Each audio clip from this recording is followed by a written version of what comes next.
Hello, everyone. Welcome back to another episode of AKP Sports Talk. As always, I'm Ari here with Korea, back for another Monday, a weekend recap of our best bets from another big slate of college football and the NFL. We'll start off with you, Korea, from Saturday. I believe it was a 2-2 day for you on your best bets from Saturday. Our whale play together cashed again for the second week in a row. What were your takeaways from your four bets from Saturday? Yeah. Also, I had that one Friday. I had that under in Illinois, Nebraska. That obviously was a tough loss there. I'll start with that one quickly. It was just no defense from both sides. Illinois was just driving down the field. Nebraska would drive down the field. I thought there were going to be a lot more 3-and-outs. Obviously, a lot more.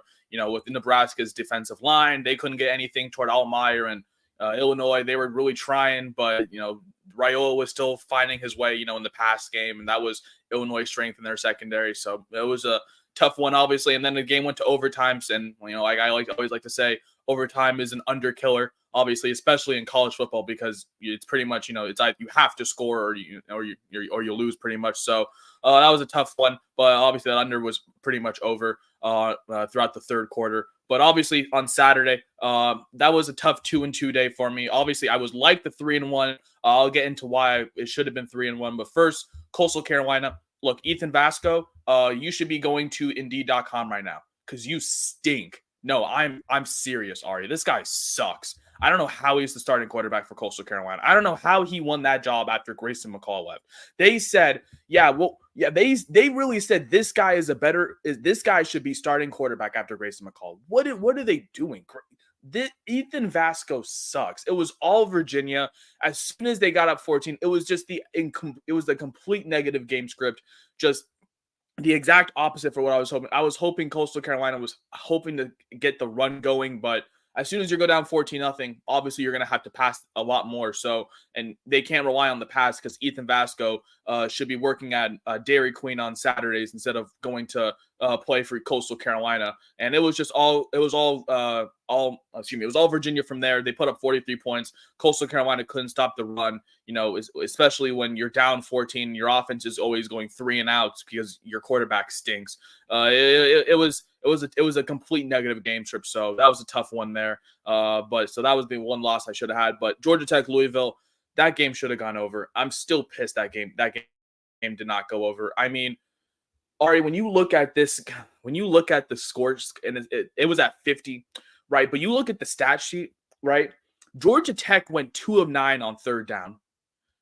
And I think they went 2 and 3 in the red zone. So that's a red zone opportunity missed, which means that could have been points there. Louisville went like 4 of 17 on third down. So that basically is saying this game should have skyrocketed over, but these offenses just stalled out on third down, which is horrible. This game should have gone over. They were driving. These teams were moving down the field. They were racking up yards. You see Georgia Tech, they put up like 500 yards. Louisville, they put up like 600 yards. This game hit 50 because Georgia Tech couldn't finish in the red zone one time, so that's obviously points. So you look at the stat sheet and you think, how did this game not go over? Just inefficiency on third down for both teams. Just brutal beat there. So that one we should have got there. So we should be 3-1 with Georgia Tech, Louisville. So that's a tough one there. But obviously our whale of the weekend, Tennessee, Oklahoma. I'll let you explain it a little more as well. But just great first half. We were hoping, pretty much exactly what we were looking for. Oklahoma's defensive front, pretty much causing some kind of chaos for Nico, in that offense for Tennessee. And then Tennessee's defensive line. I was saying Tennessee has arguably the best defense in college football. We saw it yesterday. We saw it on Saturday.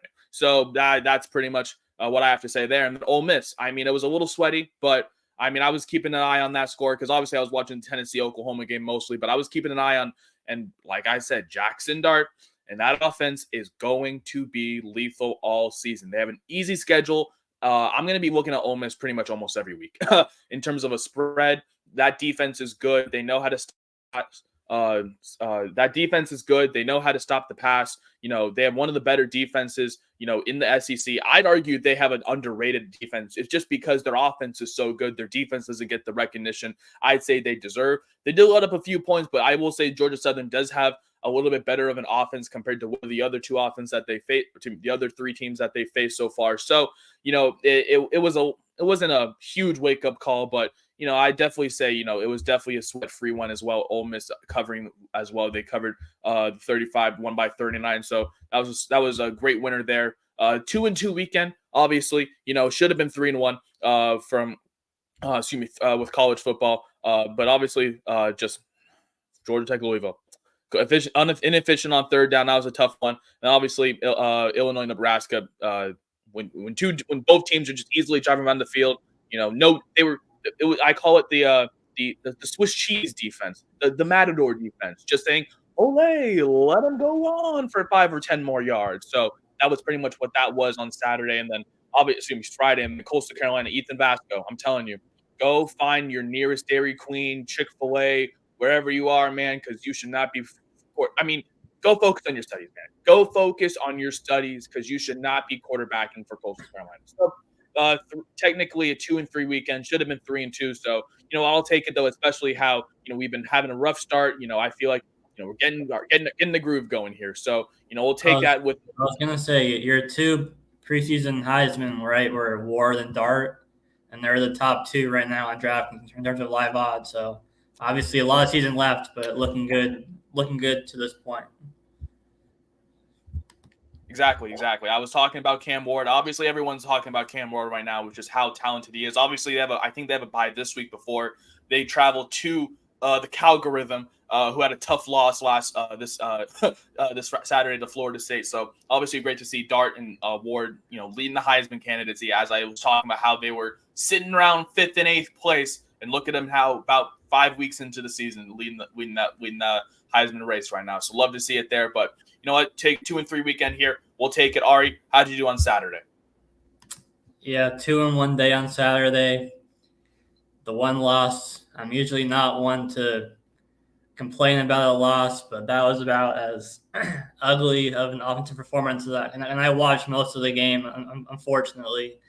And when I talked about the play on Friday, I talked about Mike Wright and his mobility and how he can, make things happen and enough to keep it within the 11.5. And the Northwestern defense did their part. They only allowed 24 points, and part of that was just short field because of how bad the offense was for Northwestern.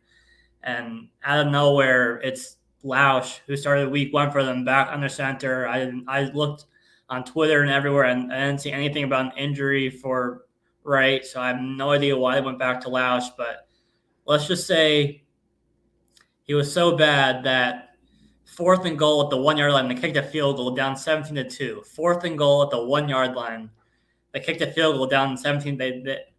It's still a 2-possession game in the third quarter, and they kick a field goal.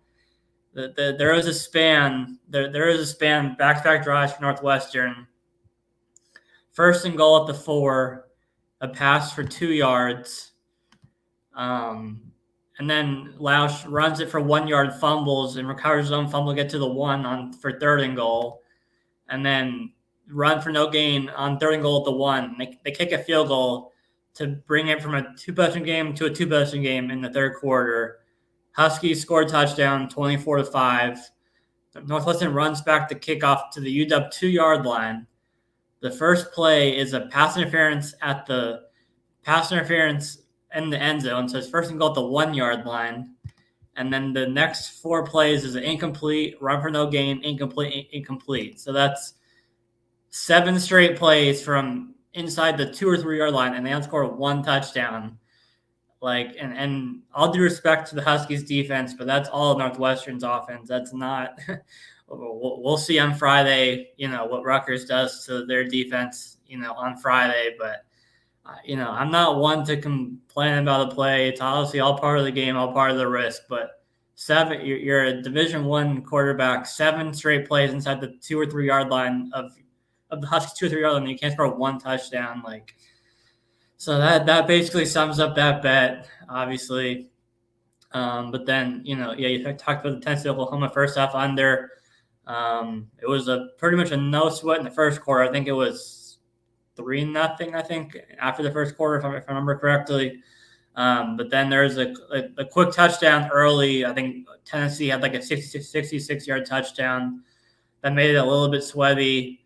Then there was the Tennessee fumbled deep inside their own territory, but then Arnold fumbled right back like 2 plays later to help us. So in the end, it was definitely a no sweat. And then Utah Oklahoma State was pretty much no sweat under as well. Wound up being no Cam Rising. I mentioned on Friday we didn't know if he was going to be playing. So that was all part of liking the play, was the possibility of him not playing. And even if he did play, he probably wouldn't be fully healthy. We saw Utah pretty much control the game for the most part. I know Bowman left the game. I didn't see if he got hurt or if they just sat him. I didn't see, but either way, he was not playing well at all before he left the game. And Utah came out with the big win on the road, even without Rising. So now Arizona has a chance to redeem themselves playing at Utah this Saturday. So we'll see how that goes off their bye. But yeah, 2-1, 2 pretty much sweat-free unders, and then a painful Northwestern loss on I guess Saturday early evening. Yeah, I guess we had some really painful losses with teams that we were just hoping to do their job and cover. First, with me, with you talking about Northwestern's quarterback issues, reminded me of looking at Ethan Vasco and how bad he was. I mean, I'm talking this. I mean, this man was, had 10 for 21, 222 passing yards. This man couldn't run the ball and then the backup came in 6 for 12. Oh my God! Against Virginia, who doesn't have. Look, okay. I mean, not to one up you, but yeah, I know. Lausch 8 for 27, 53 passing yards, 2 picks.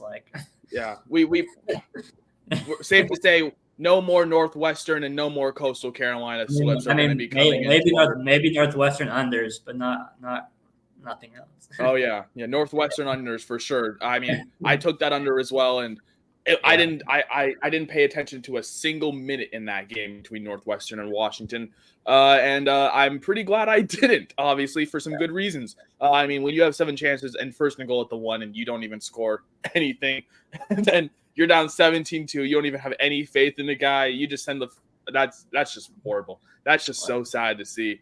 Unbelievable there. It's like even if you get stuffed at the 1, then you're still leaving the Huskies at the 1-yard line either way. Or you do finally score at the 1 and you get it to within a 1-score game. There's literally zero logic to kick a field goal in the third quarter 70-2 when it's still a 2-possession game with the field goal. It's just it was ugly. It was very very ugly to say. And then obviously you mentioned Tennessee Oklahoma first half under. That was our whale of the weekend. That should have been a little more sweat-free than it was, obviously, as we get closer to the end of the first half. But, it was just turnovers on both sides. You mentioned Arnold fumbling right after Tennessee turned it over. And then as well, Tennessee just, they started to get their groove going, at the end of the second, pretty much near the end of the first half. That's when their offense really started to get going with Dylan Sampson, obviously, under as the running back. Oklahoma was doing a really good job as just neutralizing the run to start the game. They were, tackling Dylan Sampson, whether it was at the line or, in the backfield, just didn't get anything going. So it was pretty nice to see, that pretty much kind of be the reason our first half under was pretty sweat-free. So that was nice to see there. And then you mentioned Utah, Oklahoma State. It was just weird, obviously. First, I talked about, Cam Rising pretty much being the key factor. I was looking at Utah, but then I woke up Saturday morning and I saw again that he was still a game time decision. And I said, you know what? I'm staying away from that game. I didn't know what to do there. But obviously it was still Utah. So maybe that's a credit to showing how really good Utah's defense is. Obviously they won that game 22-19 with that under, obviously kind of being the sweat free as well. You mentioned Bowman, quarterback for OK State, leaving. I forgot. I didn't really watch that game, much of it as well. So I don't know why he left, but obviously as well, he left as well. Just, Utah doing a good job is, neutralizing the run as much as they could. Obviously, not really, allowing OK State to get their offense going throughout the first half or throughout the first 3 quarters ish, I'd say. And then obviously, as the game got going in the fourth quarter, that's when OK State's offense, I guess, woke up late in the fourth quarter. But it was a little bit too late. Obviously, Utah established kind of a big lead. So, but for us, it was the under and not under hit, obviously, not even getting, above 45. So that was a nice under for you as well. So 2-1 week. So 2-1 Saturday for you. Going to Sunday here yesterday in the NFL. That was a nice 2-0 day for me. Obviously, a little bit sweaty, but obviously a nice 2-0 day for me. First with the Eagles, I was about to flame this team. I was about to go win on I was writing up why I'm never going to be betting the Eagles again and how this team stinks and how Jalen Hurts is the most overrated quarterback. And then that final drive happened and I erased everything. And I started erasing it all because Saquon Barkley, thank goodness they have Saquon Barkley. I mean, they didn't have A.J. Brown. They didn't have Devontae Smith. They had to get practice guys from guys working at the back of Philly cheesesteak houses in Philly because they had nobody to throw the ball to. And they finally had someone to throw the ball to. It was Dallas Goedert, who finally, had that big play to set up Saquon Barkley for the first and goal score there. But obviously, the Eagles were pretty much, I would say, pretty sweaty all game. I say it was sweaty, but at the same time, it was a 3-0 game for most of the game. And then, the Eagles scored, and then the Saints got another field goal, and then the Saints scored, and then that's when it really got sweaty. So it wasn't too sweaty, but at the same time, the Eagles offense just couldn't do anything throughout that first half. I mean, their first 3 possessions was a punt, an interception, and then a fumble. So it was they were just killing themselves on those drives, but the Eagles defense was keeping them in that game. So yeah, credit the Eagles defense for doing their job, for the lack of the offense for the Eagles. So that was, at least it was a win there. Obviously the Eagles winning outright. So, I always like to say, we don't need the points, even though they needed the points there.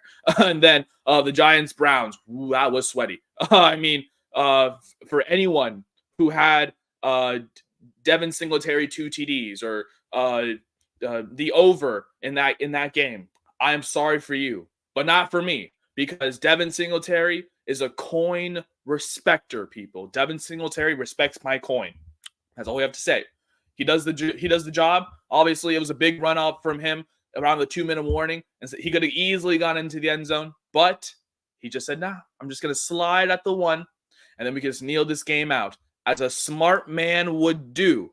Instead of you fantasy lords talking about, where are my points? I need Devin Singletary. Whatever, all you whiners. This is what a real football mentality is. You slide down at the 1, and then you say, we're going to kneel the game out, and we're just going to take it there. So, under was very sweaty. It didn't really help that the first kick, the Browns scored in 10 seconds because the Giants, again, with their special teams, fumble as soon as they get the kickoff. And then the first play from scrimmage, Deshaun Watson finds Amari Cooper in the back of the end zone. So we were 2 plays in and it was 7-0. I was sitting there like, I didn't even have my morning coffee and it was already 7-0. I was like, oh my goodness, this under is not looking good. But obviously it was definitely sweaty, but looks like we're getting our foot back with the NFL. 2-0 weekend. I'm definitely taking that. The brooms are out. 2-0 weekend. I love to see that. Ari, how'd you do yesterday? Yeah, 1-1 day for me. One really, really bad bet with the Texans, and I mean the final the final score was 34-7, but like they had chances early in the first half to keep it, a game, and just couldn't really convert. I mean, obviously you credit the Vikings defense has been really, really good through 3 weeks. Again, I mentioned last week that I was definitely wrong on this team preseason wise, but there is a sequence, I think it was the second quarter, maybe the third quarter, where the Texans were trying to get back to the game, had a 3rd and 4 with like pretty decent field position, 3rd and 4, and they have 3 straight false starts called on them to go from 3rd and 4 to 3rd and 19. And so that just summed up the game for the offense for the Texans. I mean, it was basically the Aaron Jones and Jefferson show offensively for the Vikings. And, I mean, Darnold had 4 passing touchdowns, but he only had like 180 yards because they had a lot of short fields with a lot of their possessions. so he didn't have to throw for a lot of yards. But I mean, yeah, the Vikings obviously their defense under Brian Flores looks really, really legit through 3 weeks. They have a big game against the Packers next week, who have just won back-to-back games without Jordan Love, and Love should be back. So that'll be a big game for that division, obviously. And then the Lions, that was a really, really ugly game.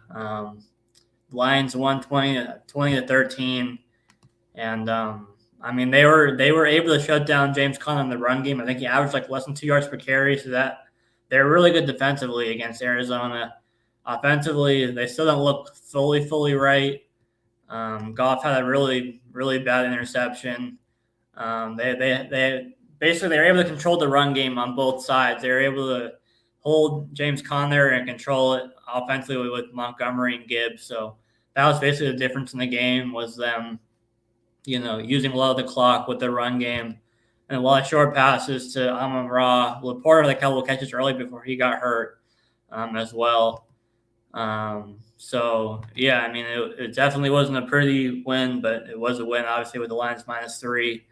I'm definitely feeling pretty confident about the Seahawks going into Detroit next week with the way the Lions have looked as of late, because offensively they definitely don't look themselves, and the Seahawks are one of the top teams through 3 weeks in pressures, quarterback pressure. So I think that'll be a fun matchup, is the Seahawks pass rush against the Lions offensive line. And then, I mean, the line pass rush outside of Aiden Hutchinson has been pretty non-existent. So looking forward to – I think I saw a stat where, like, you take out Aiden Hutchinson and the line pass rush is, like, bottom like 10 or bottom 12 of the league or something. So that's obviously next week. But just reverting it back to the Lions here in this game off this past week. But, yeah, one-on-one day for me on Sunday. All right, I think the Texans -2. I think that sums up your weekend. Just the right week, just the right read, just horrible. No, it wasn't the right read. It wasn't. Well, I mean, yeah, the Vikings. I think we just didn't know the Vikings defense is for real like that. I mean, the Vikings. I think we were just seeing the teams that they've played, and obviously Texans coming off a big win at home. And it was just, the defense for the Vikings is for real. Obviously, they are really good under Brian Flores, as you mentioned, just how that defense is led. They are very attacking the quarterback. We saw just QB pressures. And then obviously the noise, it was a huge factor. You mentioned the 3 false starts in a row. Oh, yeah. No, sorry. I was also going to mention Laramie Tunsil alone had like 6 flags called on the offensive line. He had like 4 or 5 false starts, and he had 1 illegal formation on a play where they had a huge 3rd and 12 conversion for a first down. That it was still early enough to get him back into the game. So that also killed them, was Tunsil alone with like 6 flags, or I think there's another 5 or 6 flags called on him alone. Yeah, I was about to say, I think on that, the 3 false starts, I think 2 of them were back-to-back on him, or I think all 3 were potentially back-to-back on Tunsil as well. It was just a really bad game for the Texans, obviously, offensively. Couldn't get anything going. You mentioned Sam Darnold, having the 4 TDs, but only 200 passing yards almost, just because, Vikings already set up in short field, especially with the interception. They're already first and, pretty much set up first and 10 inside the 20. So, it's always, that always, kills it if the defense does their job, and obviously sets them up good for the offense. So, obviously that was a tough read with the Texans there. And then obviously with the Lions, it was an ugly game. You mentioned just no offense in the second half, just kind of a weird game. Obviously, first half, there's plenty of offense. It was a 20-10 game at I think at half. Obviously, just looked like it was both teams going to be a fairly high scoring game. Looking like the Cardinals potentially could keep this game interesting. But then all of a sudden in the third quarter, just no scoring, just long drives that wouldn't go anywhere. And then the fourth quarter came, and we only got 3 points from the Cardinals from a field goal from Prater. So just a weird game that in terms of how that game finished. You mentioned the Lions pass rush, once Aiden Hutchinson was not really a factor, just didn't really get any pressure, on Murray at all. And, in the same time, just didn't really get anything going offensively. And then obviously Murray had that pick as well with Kirby Joseph. So that obviously didn't help as well. But obviously, that helped us for your bet as well with the Lions the Lions -3. You mentioned the Seahawks coming to town on an interesting Monday night game. Just looked at the spread there. Seahawks +4.5 right now, -112 on DraftKings. So maybe we'll see how that line moves as we get closer to Monday's game in about a week. But that's next week. we got some games tonight. Obviously, we got 2 games tonight in the Monday double header between the Jags and the Bills and the Bengals and Commanders. First, I'm going to go up to Jacksonville and Buffalo. I'm taking the Jags spread, and I'm taking them on the money line as well. I'm taking the Jags here. This is a more of a system play / I like this spot for the Jags, not a good spot for the Bengals. Ari, I'm going to tell you about a system here that I went 3-0 this weekend, potentially 4-0. A team that is winless on the road coming off a home loss, I think is about 65% all time against the spread. It was active on 4 teams this weekend. First, it was active on the Broncos, who were plus 6.5 and won outright. It was active on the Ravens minus the 1, who won that game by 3. It was active on the Panthers plus the 5.5, who won that outright. And the last team is tonight, and it's the Jags, who I think have a great chance to win this game outright. And it's the only thing I like in this game. I like this matchup for the Jags on offense. I don't like the Jags defense. It's going to be, in terms of the pass, they're not really that great, but you look at the skill receivers for the Bills, and they're not really that talented outside of maybe Coleman and Shakir, but I haven't seen that much of Matt Collins yet. And obviously it's weird. I don't know what's going on. I don't know why Dalton Kincaid is never really involved in this. It's always everyone talks about Kincaid, and we just never see him involved in this offense. So I just love the Jags here to cover. I think they get this. I think they get this run game going. Obviously, the Bills defense, they are coming off a great week. Obviously, they played the Dolphins, on that Thursday night game a long time ago. But that was first of all, that was a long time ago. 2, they played Skylar Thompson, and 3, they have historically owned the Dolphins, and they're coming out in this letdown spot back home. We saw how they did against the Cardinals, who almost won that game outright because of how bad their defense is. And I think the Jags match up a lot better offensively. Obviously, last time we saw the Jags, they didn't get the home win. Obviously, that was against the Browns, but we know how good the Browns defense is, even though they got exposed by Danny Dimes yesterday. Don't get me started on the Giants, bro. That team always pisses me off. But I like the Jags to win this game outright as well with the money line. But I'm more so taking the points here. I think the Jags are definitely going to make this game interesting, and I think they have a great shot to win this game here. I think Trevor Lawrence has a better game. I'm gone, and I'm back. But Trevor Lawrence had a weird start to his season.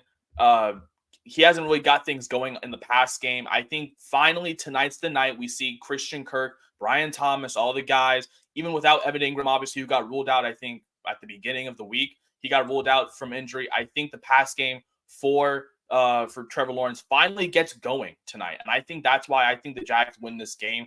Obviously, we saw how Kyler Murray did on the road in Buffalo back in week 1. I think the Jags mirror that same kind of success, but I think they do just enough to get the win. So I'm taking both the Jags on the spread and the Jags straight up on the money line as well. I'm just putting my money where my mouth is. I think the Jags win this game outright. So I think that's what my one and only play for that Monday night game. And then for the other Monday night game between the Bengals and Commanders, I don't like anything. I don't like how the spread is. I don't like how that spread was getting higher, but now it's going down. I liked when it was, more 8.5 range, but it's coming down to 7.5. So I was liking the Commanders spread, but I don't know how they do. I think Joe Burrow dices through that defense, and that's why the only pick I like is Jamar Chase anytime touchdown, even money. I think he gets in the end zone. Obviously, we talked about the horrible pass coverage for the Commanders. We saw how Baker Mayfield easily diced through that defense last time we saw them. At home against when the Commanders played the Bucks. Now they got to go to the Bengals. Obviously, Bengals, they had a tough matchup against that Chiefs defense. I always say Steve Spagnuolo plans for whatever offensive scheme is coming their way, and I think that's just what obviously it was a close game, and the Bengals made it interesting, but I think tonight is where we see the true Bengals offense. Classic. Joe Burrow, 300 yards, 3 TDs. And I know one of them is going to go to Jamar Chase, so that's why I'm taking his anytime touchdown at even money here. I think he finds the end zone today. I know he's a pretty popular name, but we saw him slowly kind of get into his true rhythm. Last week, I think tonight's the night we finally see him in the end zone. Obviously, it's been a slow start for him, but I think obviously, and with T. Higgins now obviously on the other side as well, I think that gives him some relief now instead of being double triple teamed all the time. With opposing defenses now finally having his receiver on the other side definitely helps him in deep ball threats. So I think Jamar Chase is going to find the end zone tonight. At least once. So I think his anytime TD, at plus 100 is great money right now. So in terms of the 2 Monday night games, those are my 3 plays. The Jags plus the 5.5. I also like the money line in the Monday night game between the Jags and Bills in Buffalo. And then in the other Monday night game in Cincinnati, I like the Jamar Chase anytime TD prop plus 100. Between the Bengals and Commanders. I just think Jamar Chase found the end zone once, especially from his quarterback, who I think has a better matchup in this spot, especially against a worse defense at home. So I am just taking those 3 props and plays tonight. Ari, that's my best bet for tonight. What have you cooked up on this Monday? Just one play for me today.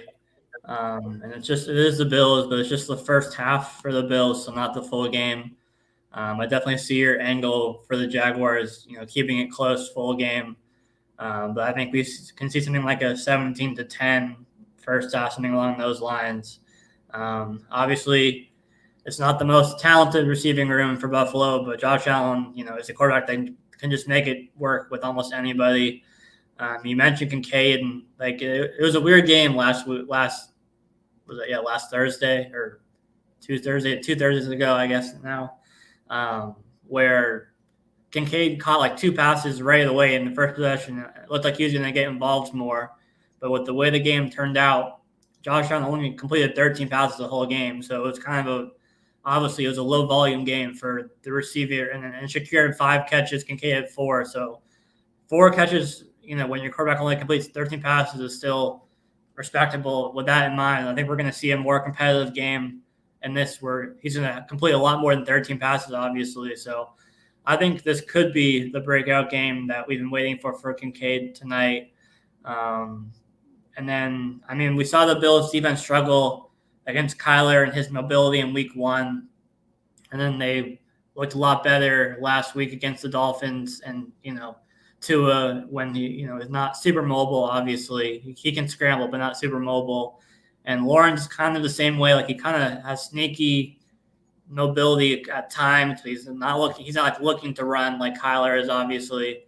So I don't know. I think it's going to be close. I'm just sticking with the first half, just getting off to a strong start for the Bills at home, just to take a 14-10, 17-10, something along those lines. I think it's going to be sweaty. It's going to be close.